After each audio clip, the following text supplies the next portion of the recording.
Former President Trump is set to speak at the Conservative Political Action Conference this Sunday in his first public appearance since leaving office.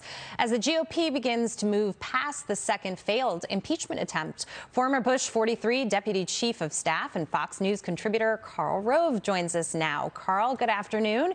He's never been known as a unifier. What can we expect here?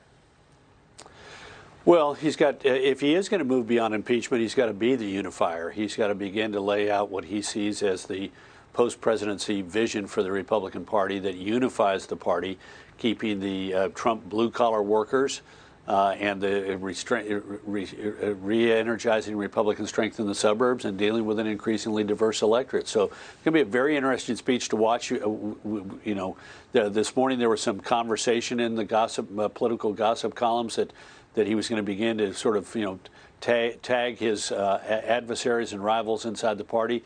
That wouldn't be positive, in my opinion, either for him or for the Republican Party. But we'll see soon enough with his speech at CPAC this weekend. Well, there's two roads he could take, right? One would be to say, let's bring the GOP together. Let's strengthen the party. I'm going to rally my base to do that and to join forces. But at the same time, to step back a little bit and say, this is not about Donald Trump. This is not about me. Whereas he may take the platform to say, it is about me. We're going to do it again in 2024. So.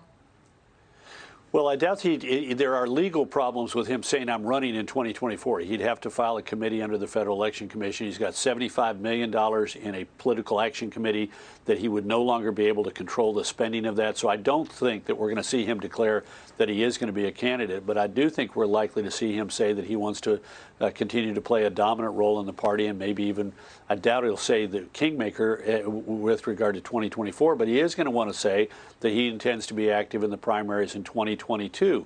He's signaling that already. There was some discussion about setting up a formal process where he would evaluate people. They'd come and see him in Mar-a-Lago. They'd, kiss the ring. He'd bless them and so forth. We'll see how that goes. But you're right. There are two ways to go. Is this about him, or is this about the future of the party and the country?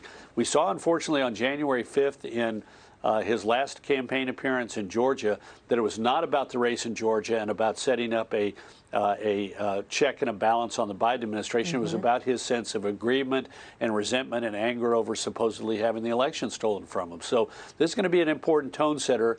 If he wants to be constructive, I think it's got to go one direction. But if it's sort of where Donald Trump was last seen in public, it's not going to be going that direction. It's going to be going in another one. It's so interesting because I was going to point to the Georgia example, saying it really became about him versus what was good for the party. And I'm wondering, after he's left office now, if enough time has passed, he hasn't been tweeting, he's sort of taken a breather, moved past the second impeachment. Maybe he's sort of regrouped in a way, and he will be able to set a new tone. I hope you're right, but last week, on Saturday, Mitch McConnell voted to acquit him and then made a speech on the floor of the Senate saying, I think he was morally responsible for what happened on January 6th.